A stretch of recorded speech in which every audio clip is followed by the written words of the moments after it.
সাহস দিলে একটা কথা বলবো মোড়ল মশাই। বল না, তোকে আটকেছে কে? হ্যাঁ, মোড়ল মশাই, আপনার দেহ এখনো যা শক্তপোক্ত, আপনি একাই একটা আস্ত ডাকাত দলকে কাত করে দিতে পারবেন। হ্যাঁ, এটা তুই খারাপ বলিসনি। ওরে, আমার যুবক বয়সে আমি একটা আস্ত বাইসন ষাঁড়ের সঙ্গে লড়াই করে একেবারে ঘাড়ে তুলে মাটিতে আছাড় দিয়ে আধমরা করেছিলাম। আজকালকার ছেলেপুলেদের মধ্যে এরকম সামর্থ্য আছে? বালাই ষাট, বালাই ষাট, আজকালকার ছেলেরা এরকম ক্ষমতা পাবে কোথায় বলুন তো? আপনার মতো কি হওয়া চারটিখানি কথা? হ্যাঁ, আচ্ছা, এবার কাজের কথায় আয়। এবছর সব চাষিরা আমার জমিতে চাষ দিতে শুরু করেছে তো। একদম মোড়ল মশাই, আপনার কথার অবাধ্য হবে কার ঘাড়ে কটা মাথা আছে বলুন তো? হ্যাঁ, দেখিস ব্যাটারা যেন পার না পায়। কম কম দিবি আর বেশি বেশি খাটাবি। আর কেউ যদি বেশি বলে আমাকে এসে সব জানাবি, ঠিক আছে? কথা বলবার মতো একজনই আছে মোড়ল মশাই, যে সব সময় কিছু না কিছু ক্ষেত্রে আপনার বিরোধিতা করেই থাকে। হ্যাঁ, তুই কি গোপালের কথা বলছিস? হ্যাঁ মোড়ল মশাই, তাছাড়া আর কি হবে বলুন? ওই ব্যাটা আমার দু চোখের বিষ, কিন্তু আমার বিরোধিতা করে খাবে কি? ওকে আরো বেশি বেশি করে খাটিয়ে নিতে হবে। ব্যাটার কথা যেন একদম বন্ধ হয়ে যায়।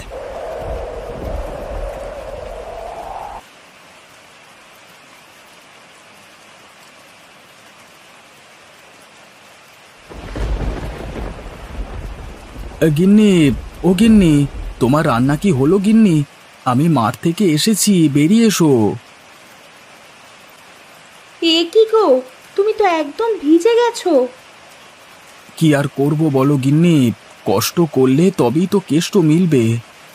তুমি আগে ভিজে গা মাথাটা মুছে নাও, না হলে যে তোমার শরীর খারাপ করে যাবে। না বউ, আমার কিচ্ছু হবে না। বৃষ্টিতে ভিজে ভিজে আমার অভ্যেস হয়ে গেছে। তোমার কি রান্না হয়ে গেছে? তাহলে আমাকে এই দাওয়াতেই দুটো খেতে দিয়ে দাও না। হ্যাঁ গো, আমার রান্না শেষ, তুমি বসো, আমি তোমাকে খাবার নিয়ে এসে দিচ্ছি। উম, উম, উম, উম, আহ, আমারও খাওয়া শেষ। এবার আমি মাঠে গেলাম। হ্যাঁ, অনেক কাজ বাকি আছে। না করলে জমিদার বাবু আবার আমাকে শাস্তি দেবেন। তুমি খেয়ে নিও, আমি কাজে গেলাম, কেমন? আচ্ছা গো, এসো।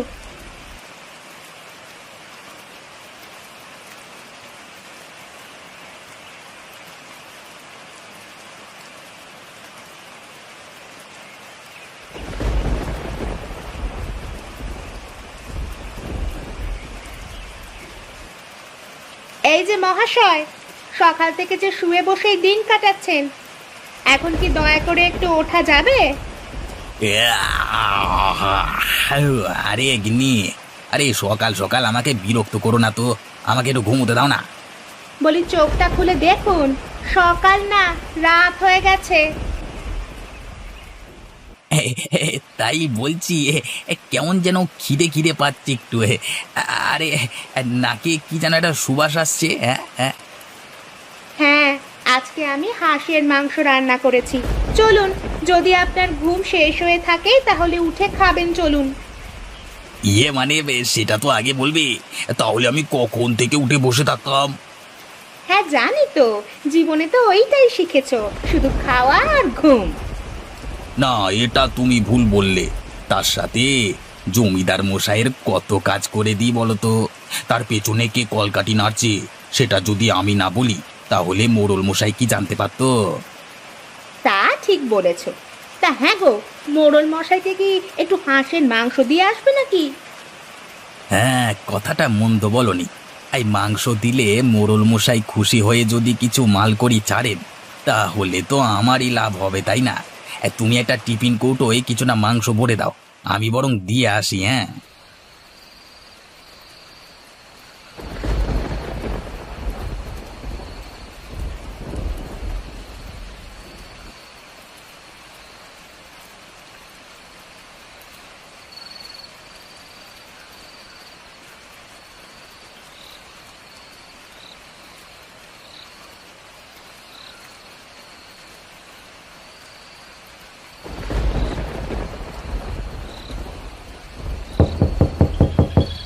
এ কি, এত রাতে আবার কে এলো?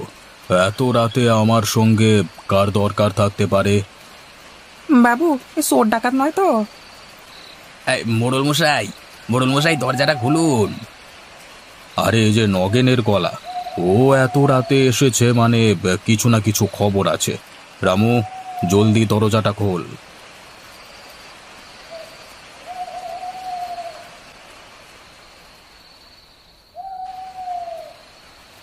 কি ব্যাপার নগেন, এত রাতে তুমি আমার কাছে কি জন্য এলে?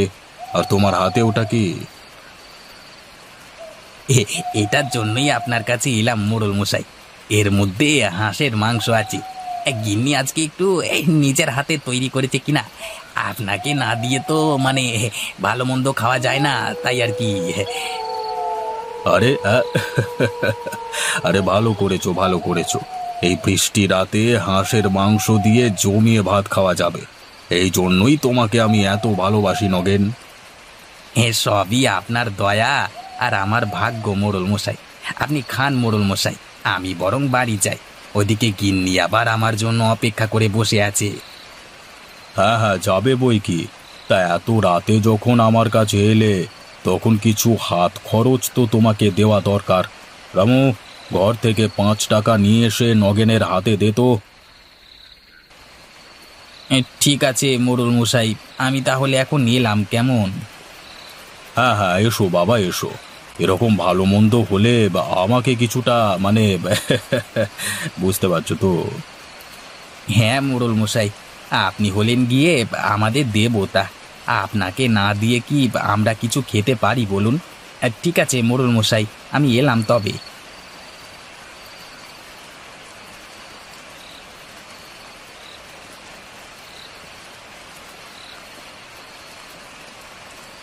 বেটা কঞ্জুস মোড়ল, কোথায় ভাবলাম 100-200 টাকা দেবে, তা নয় 5 টাকা হাতে ধরিয়ে দিল। তরিকা, এর থেকে না দিতেলি ভালো হতো। সব দোষ আমার ওই বউটা, যত সব।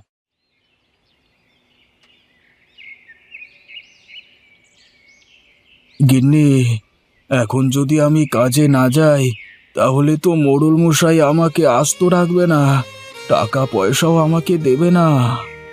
ও নিয়ে তুমি চিন্তা করো না, আমাদের ঠিক কিছু না কিছু করে চলে যাবে। কিন্তু এখন যে আমাকে ওষুধ আনতে হবে, সেই ওষুধ কিনবার টাকা যে আমাদের কাছে নেই গো। তুমি চিন্তা করো না গিন্নি, আমি এমনি ঠিক হয়ে যাব। গোপাল, গোপাল, কোথায় তুই? বাইরে বেরিয়ে আয়।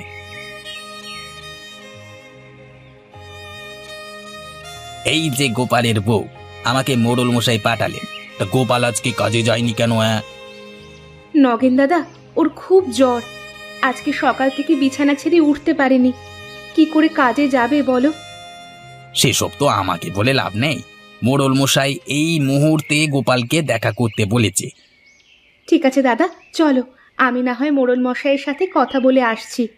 কিন্তু এই পরিস্থিতিতে জ্বর গায়ে ও আজ কিছুতেই কাজে যেতে পারবে না। বেশ, তবে চলো আমার সাথে।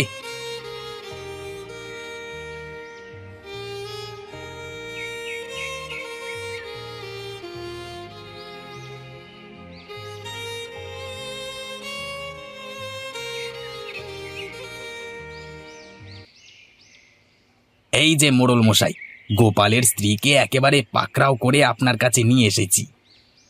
মিথ্যে বলছো কেন নগেন দাদা? মোড়ল মশাই, আমি নিজের ইচ্ছেতেই আপনার কাছে এসেছি সত্যিটা জানাতে। তা কি সত্যি জানাতে এসেছো তুমি গোপালের বউ? মোড়ল মশাই, সত্যি এটাই যে আজকে ওর প্রচণ্ড জ্বর এসেছে, তাই ও আজকে আপনার কাজ কামাই করেছে। না হলেও কোনো দিন আপনার কাজ ফাঁকি দেয় না। হ্যাঁ, তা জ্বর এসেছে, ওষুধপত্র খাইয়ে সুস্থ করো, তারপর কাজে যেতে বলো। আসলে মোড়ল মশাই, ওষুধ কিনবার মতো টাকা আমাদের কাছে নেই। আপনি যদি দয়া করে ওষুধ কিনবার টাকা আমাকে দেন তাহলে খুব ভালো হয়। দিতে পারি, তবে একটা শর্ত আছে। না না মোড়ল মশাই, আপনি এই ফকিরদের টাকা দেবেন না, 1 টাকাও ফেরত পাবেন না আপনি। তুমি চুপ করো নগেন। হ্যাঁ গোপালের বউ, তোমাকে যেটা বলছিলাম, কি শর্ত মোড়ল মশাই? টাকা তোমাকে দিতে পারি, কিন্তু তার বদলে আমাকে আজকে হাঁসের মাংস রান্না করে খাওয়াতে হবে। এ আর এমন কি মোড়ল মশাই, আমি আজকে দুপুরেই আপনাকে হাঁসের মাংস রান্না করে খাওয়াচ্ছি। মোড়ল মশাই, আমার স্ত্রী লতা থাকতে এসব গরিব ফকির লোকেরা কেন আপনাকে হাঁসের মাংস খাওয়াবে? আমার স্ত্রী আপনাকে রেঁধে খাওয়াবে, আপনি যখন বলবেন তখনই খাওয়াবে। হুম, তোমার এই কথা শুনে আমার মাথায় একটা নতুন চিন্তার উদয় হয়েছে। কি চিন্তা মোড়ল মশাই? আজকে দুপুরে আমার বাড়িতে হাঁসের মাংস রান্নার প্রতিযোগিতা হয়ে যাক। গোপালের স্ত্রী রমা এবং তোমার স্ত্রী লতার মধ্যে যে আমাকে সেরা স্বাদের হাঁসের মাংস খাওয়াতে পারবে তাকে আমি আমার তরফ থেকে 2000 টাকা পুরস্কার দেব। এই ঠিক আছে মোড়ল মশাই, তবে তাই হোক, তাই হোক, তাই হোক।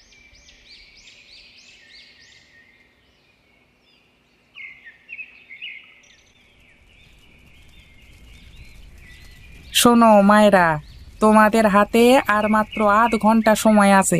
এর মধ্যেই তোমাদেরকে হাঁসের মাংস রান্না করে শেষ করতে হবে।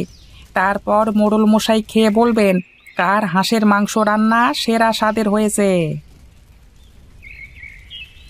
মায়েরা, তোমরা এবার রান্না বন্ধ করো, সময় সমাপ্ত। এরপর তোমরা তোমাদের রান্না করা মাংস নিয়ে মোড়ল মশাইয়ের কাছে চলো।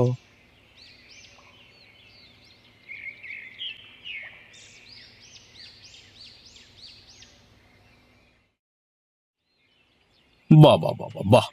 তোমাদের দুজনের রান্না করা মাংস আমি আগে পরখ করি, তারপর কে বিজয়ী হয়েছে সেটা ঘোষণা করব। হুম হুম, ঠিকই আছে। হুম হুম হুম হুম হুম হুম, এ কি খেলাম আমি! এ যেন অমৃত। সেই ছোটবেলায় খাওয়া হাঁসের মাংসের কথা মনে পড়ে গেল, যেন আমার মা এসে আজকে রান্না করে দিয়েছে এই মাংসটা। হ্যাঁ, এতক্ষণে তোমরা নিশ্চয়ই বুঝতে পেরেছ আজকে সেরা স্বাদের হাঁসের মাংস কে রান্না করেছে। তাই আজকের বিজয়ীর পুরস্কার পাবে গোপালের স্ত্রী রমা। এ অন্যায় মোড়ল মশাই, এ অন্যায়। কোনো অন্যায় নয়। শোনো নগেন, শুধু মশলাপাতি দিয়ে রান্না করলেই হয় না, রান্নাটা মন থেকে করতে হয়, যেটা তোমার স্ত্রী পারে না। কালকে রাতে তুমি যে হাঁসের মাংস দিয়ে গেছিলে সেটা আমি একবার মুখে দিয়েই দেখেছি। তার মতো বিস্বাদ রান্না আর দুটো হয় না। তার মানে? তার মানে এই যে গোপালের স্ত্রী রমা রান্নাটা ভালোবেসে করে, যাতে অপরজন খেয়ে তৃপ্তি পায়। তোমার স্ত্রীর মতো টাকার লোভে রান্না করে না।